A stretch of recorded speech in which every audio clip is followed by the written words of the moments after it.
La question n'est pas seulement, même si elle est aussi ça, mais n'est pas seulement une question de moyens, encore une fois, c'est une question qualitative de la façon dont vous posez le diagnostic de l'insécurité et ensuite comment agir contre cette insécurité. Oui, mais vous, quand on vous dit insécurité, vous répondez immigration. Donc en même temps, on n'avance pas non plus. Oui, mais si on avance, parce que quand vous avez sur les... Et ça fait 15 ans que le Front National dit ça. Justement, ça fait 15 ans qu'on n'est pas suivi. Quand vous, encore une fois, je vous réponds, quand vous dites... Sortez de vos obsessions. Quand vous dites, j'en ai rien à faire... Immigrés, musulmans, arrêtez, c'est pas les mots de la société française. Non, mais attendez, quand vous dites, j'en ai rien à faire que 50% des gens qui sont arrêtés sur les Champs-Élysées après les émeutes qu'il y a eu sont étrangers, eh ben moi si, j'en ai quelque chose à faire, figurez-vous. Vous allez sortir cette statistique. C'est BFM qui le dit. Arrêtez de regarder BFM. Tout à l'heure, c'était la télé du gouvernement, maintenant c'est la télé référence.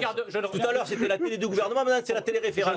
Bon, non, mais attendez, pas sérieux. Je ne regarde pas BFM, je vous cite BFM parce que c'est celle qui est la moins encline à critiquer l'action du gouvernement. Parce que ça vous arrange. C'est une télé progressiste. Voilà, c'est pour ça que je cite ça. Eh bien, moi, aucun pays au monde n'est obligé d'accueillir sur son sol des étrangers qui foutent le bordel. Vous voulez lutter contre les musulmans et les étrangers, pas contre la délinquance. Vous voulez lutter contre les musulmans et les étrangers, pas contre la délinquance. Le sujet, c'est la délinquance. Président de Jean-Luc Macron, Ambroise. Je termine là-dessus. Vous avez envie de lui répondre. Vous pouvez pas dire je veux lutter contre l'ensauvagement contre la délinquance. Oui, tout en disant je suis pour l'immigration. Mais c'est boire ou conduire, il faut choisir. Si vous voulez de l'insécurité, si vous voulez de l'insécurité, parce que c'est lié. Mais tout le monde le voit. Suzok, le président de la République, qui jusqu'à présent était dans la stratosphère mondialisée, découvre qu'il y a un pays qui s'appelle la France, dont il est par ailleurs président, redécouvre les vertus. C'est caricatural tout ça, Jean Messia, vous êtes dans la caricature là. Non, parce que si vous voulez, le virus a été révélateur quand même de notre extrême dépendance vis-à-vis de l'extérieur. Ce qui prévalait, c'est que finalement, c'était pas la peine de produire en France, parce que le jour où on a besoin, on peut acheter partout dans le monde et beaucoup moins cher qu'en France. Sauf que quand vous avez des crises comme ça, tout le monde a besoin de la même chose au même moment. Donc le fait d'avoir à disposition nos entreprises, nos industries, donc avoir une souveraineté industrielle, eh bien aujourd'hui, on en découvre les vertus. Et je suis heureux que Emmanuel Macron le découvre, mais il ne s'agit pas simplement de le découvrir. Encore faut-il mettre en place un plan de réindustrialisation, ce que seul le Rassemblement national propose. Karim, vous avez mis une phrase. Et vous voyez, vous faites de la promo, vous. Enfin, c'est pas une analyse. Il n'y a que le Rassemblement national qui propose ça. Vous êtes dans la promo, vous n'êtes pas dans l'analyse. Bah oui, mais enfin en même temps, je ne suis pas le représentant d'Euro Disney ici. On écoute Ambroise. Écoutez, ce qui est très drôle, c'est qu'on sait très bien de quoi Jean Messia va parler quand il est invité, et donc je suis allé regarder par curiosité. Eh ben non, parce que la réalité, détrompez-vous, elle est toute autre. Vous allez regarder des chiffres assez simples entre deux villes qui ont un nombre d'immigrés très différent. Parce que comment est-ce qu'on peut calculer ça? Les statistiques de l'INSEE sont très claires. On peut savoir combien il y a d'immigrés dans une ville, et on peut aussi savoir le taux de délinquance dans une ville.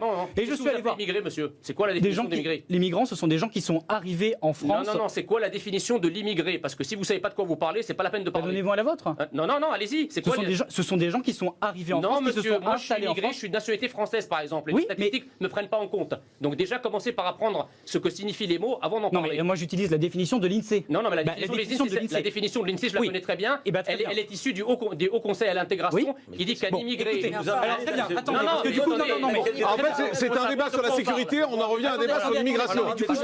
On laisse parler Ambroise. Non, mais du coup, très bien. Sur la définition de l'INSEE, prenez deux villes. Bétoncourt, qui est une ville de banlieue, il y a 24% d'immigrés, le taux de délit par habitant, c'est 30 pour 1000.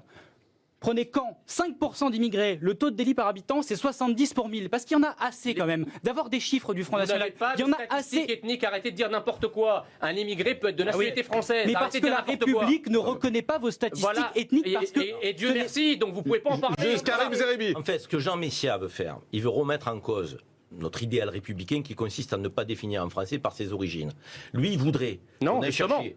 Excusez-moi. Justement. Vous voudriez qu'on aille chercher chez les Français leurs origines. Absolument pas. Il est d'origine africaine, maghrébine. Il y a un problème. Donc, lui est d'origine italienne. Donc j'ai un problème avec moi-même. Donc j'ai un problème avec moi-même. Arrêtez de dire des bêtises. Enfin.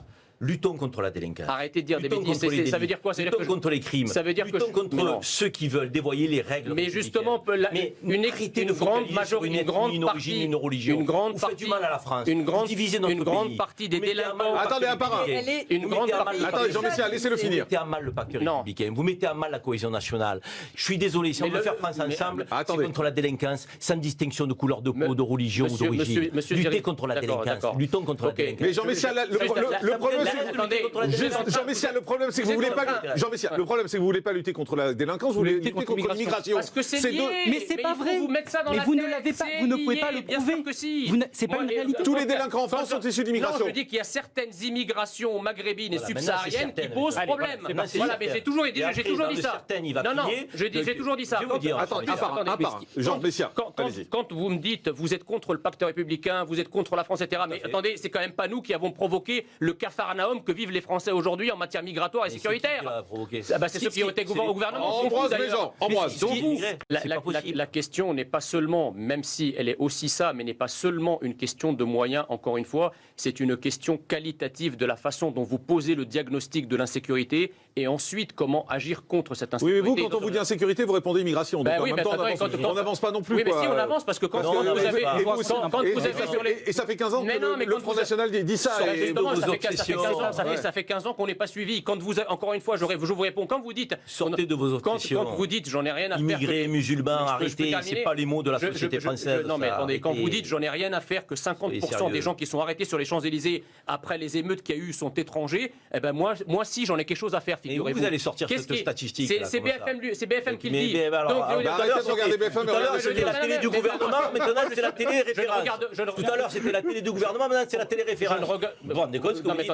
C'est pas sérieux. Je ne regarde pas BFM, je vous cite BFM parce que c'est celle qui est la moins encline à critiquer l'action du gouvernement. Parce que ça vous arrange. C'est une télé progressiste. Voilà, c'est pour ça que je dis ça. Eh bien moi, aucun pays au monde n'est obligé d'accueillir sur son sol des étrangers qui foutent le bordel. Vous voulez lutter contre les musulmans et les étrangers, pas contre la délinquance. Vous voulez lutter contre les musulmans et les étrangers, pas contre la délinquance. Le sujet, c'est la délinquance. Je termine là-dessus. Vous avez envie de lui répondre. Vous pouvez pas dire je veux lutter contre l'ensauvagement contre la délinquance. Oui, tout en disant je suis pour l'immigration. Mais c'est boire ou conduire, il faut choisir. Si vous voulez de l'insécurité, si vous voulez lier les deux sujets. Parce que c'est lié. Mais tout le monde le voit. Le problème, c'est que pour agir contre l'insécurité et l'ensauvagement de la société, encore faut-il établir le bon diagnostic. Or, les macronistes n'établissent pas le bon diagnostic. C'est quoi qui explique l'ensauvagement de la société? Il y a trois phénomènes. Il y a deux phénomènes d'ordre politique. Il y a d'abord, évidemment, la massification de l'immigration. Je vais juste vous donner un exemple. Sur les nombres de cas, c'est BFM TV qui le dit, la télé qui vous soutient. BFM TV dit... Très exactement, sur les personnes qui ont été arrêtées ou sur les Champs-Élysées, 50% aux comparaisons immédiates étaient des étrangers. Et les autres, pour la plupart, venaient de Seine-Saint-Denis, qui est comme par hasard le département où il y a plus d'immigration. Donc s'aveugler déjà sur cette réalité-là, c'est un problème. La deuxième chose, c'est évidemment l'économie. Une économie, le chômage de masse, etc., qui touche en principal les étrangers. Les immigrés. Qu'est-ce que vous avez fait pour ça? Rien. Et enfin, la culture de l'excuse. Quand vous avez un logiciel progressiste qui vous explique depuis 40 ans que vous représentez, qui explique que le coupable est désormais une victime dès lors qu'il a une couleur de peau ou une origine sociale qui est modeste, à ce moment-là, évidemment, on ne peut pas. Il faut rétablir la fermeté pénale. C'est quoi la politique de M. Blanquer en matière pénale? Je m'étonne quand même qu'en tant que représentant d'une majorité qui en appelle à l'efficience, à la performance, à la justification au premier euro près, etc., vous en soyez là à nous décliner tous les moyens que vous avez mis en œuvre. Au bout d'un moment, il faut quand même regarder les résultats. Les résultats, c'est qu'en sur les 2 dernières années, les actes de délinquance et de criminalité explosent en France.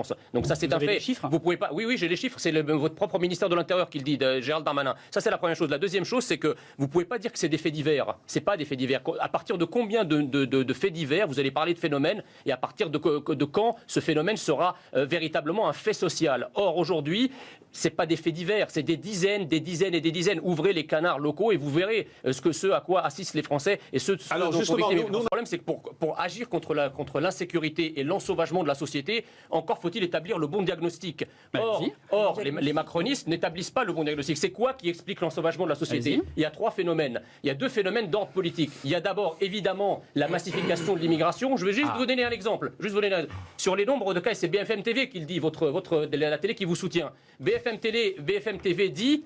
Très exactement, sur les personnes qui ont été arrêtées ou sur les Champs-Élysées, 50% aux comparaisons immédiates étaient des étrangers. Et les autres, pour la plupart, venaient de Seine-Saint-Denis, qui est comme par hasard le département où il y a plus d'immigration. Donc s'aveugler déjà sur cette réalité-là, c'est un problème. La deuxième chose, c'est évidemment l'économie. Une économie, le chômage de masse, etc., qui touche en principal les étrangers. Les immigrés. Qu'est-ce que vous avez fait pour ça? Rien. Et enfin, la culture de l'excuse. Quand vous avez un logiciel progressiste qui vous explique depuis 40 ans que vous représentez, qui explique que le coupable est désormais une victime dès lors alors qu'il a une couleur de peau ou une origine sociale qui est modeste, à ce moment-là, évidemment, on ne peut pas. Il faut rétablir la fermeté pénale. C'est quoi la politique de M. Blanquer en matière pénale ? Un nombre de chiffres qu'il faut rappeler, parce que là, on est en train de parler comme ça dans l'air. Et bon, il y a un truc qui s'appelle le taux d'incidence des tests PCR, c'est-à-dire le nombre de tests positifs pour 100 000 habitants. Eh bien, au 21 août en France, il est en moyenne de 38,7. Vous savez à combien il est dans les Bouches-du-Rhône ? À 100 quelque chose. 118,7. Et à Paris, 94,2. Donc là, ce sont des faits qui sont indiscutables. Il se passe quelque chose dans les Bouches-du-Rhône, puisque personne ne le comprend. Il est surtout 30 fois moins important qu'il l'était en mois de mars. Peut-être, mais le problème, si vous voulez, c'est qu'on ne peut pas non plus jouer avec ça, parce que, attendez, cette situation a été aussi constatée en avance de phase de la crise avant le confinement. Donc si on laisse les choses déraper et qu'on dit finalement faites la fête, allez, vivez normalement comme si l'épidémie était derrière nous et faites votre vie, le problème, c'est quoi les conséquences? On ne dit pas ça. Les conséquences, mais si, quand même un peu. Aucun d'entre nous n'a dit ça. On dit pas ça. Quand même un peu, c'est-à-dire que... Non, pas du tout. Si, parce on que... dit mesures barrières, on dit entreprise, on dit intelligence des uns et des autres. Il y a quand même, attendez, il y a juste... Moi, je dis pas ça. Il y a quand même une notion de politique sanitaire, c'est-à-dire il appartient au gouvernement de protéger, d'avoir des mesures de protection de la nation par rapport à un risque épidémiologique. Donc, proportionné. Voilà. Donc la conséquence, qu'il faut bien voir ce qui se passe. S'il y a un deuxième confinement, c'est toute l'économie qui s'effondre. Et les jeunes qui font la fête, etc., seront les premières victimes, parce qu'il y aura du chômage total, partiel, etc. Christian... Il a raison, Raoult. Enfin, en tout cas, dans son diagnostic, ça montre, et il y a un certain nombre d'études que je vous ai d'ailleurs envoyées, qui attestent que le virus est moins virulent qu'il ne le fut au début, dans la première vague. Donc, il y a des études qui montrent ça. Alors, ça reste à confirmer. C'est extraordinaire. Ça reste à confirmer. Mais ce que je veux vous dire, c'est que ça reste à confirmer. Encore une fois, ça reste à confirmer. Ce sont des études qui disent ça. J'ai les références. Donc, par contre, ce qu'il faut dire, c'est que les masques ne sont pas définitifs. On ne va pas porter des masques ad vitam aeternam. Oui, là. Oui, mais là, moi, je pense que c'est du pur opportunisme politique. C'est-à-dire que... Vous faites la même chose. Mais non, parce que nous disent... Non, pas du tout. Vous êtes gonflé. Nous parlons, vous faites exactement la même chose. Alors, vous pouvez nous reprocher beaucoup de choses, sauf ça. En tout cas, sur l'insécurité et l'ensauvagement de la société, terme qui a d'ailleurs été repris par le ministre. On n'a pas attendu Xavier Bertrand où il y a quelques jours pour en parler. Ça fait des années que nous en parlons. Et en plus, il y avait de l'insécurité. Maintenant, c'est de l'ensauvagement. C'est un stade supérieur, une gradation des insécurités. Là, Xavier Bertrand sent, et là vous avez raison Pascal Praud, que dans la société, il y a effectivement une demande de sécurité précisément parce que l'ensauvagement fait que quand vous sortez de chez vous, vous ne savez pas si vous allez pouvoir... Et alors il ne doit pas y répondre. Il doit pas y répondre. Il doit y répondre, mais je veux dire, quelle crédibilité Xavier Bertrand a sur ce sujet? C'est quand même quelqu'un qui a fait partie d'une famille politique. C'est quelqu'un qui a fait partie d'une famille politique qui a été au pouvoir pendant des années. Bon. J'ai pas eu l'impression qu'ils ont bloqué la sécurité. Vous ne pouvez pas lui reprocher... La question de la sécurité est une question républicaine. C'est l'action de la République. Mais je ne vous dis pas le contraire. Et on ne peut y répondre qu'avec des partis républicains. Je regrette, mais je ne vous classe pas dans les partis républicains. Mais en quoi ils ne sont pas républicains? Pourquoi on n'est pas républicain? Qu'est-ce qui vous permet de dire ça? C'est vos... Non, mais qu'est-ce qui vous permet de dire ça? Vos positions régulières. Le passé... Aujourd'hui, c'est nous qui incarnons le mieux la République. Oui, non, monsieur. Et la République française. Je ne pense pas. Mais en quoi vous pouvez dire qu'ils ne sont pas républicains? Mais attendez, c'est une accusation grave ce que vous dites. Si on n'est pas républicain, on nous interdit. Non, je n'ai pas dit ça. Moi, je n'ai pas de pouvoir. Je dis que vos discours, régulièrement, depuis toujours, mais les discours sur la sécurité, les discours sur la préférence nationale, etc., tout cela ne nous situe pas du côté de la République. Vous avez un passeport, c'est une préférence nationale. Exactement, la préférence nationale est pratiquée dans les pays du monde entier, monsieur. Vous allez aux États-Unis, vous n'êtes pas traité comme un Américain. Je veux dire par là que je prononce le nom. Votre expertise force mon admiration républicaine, cher monsieur. Alors, je vous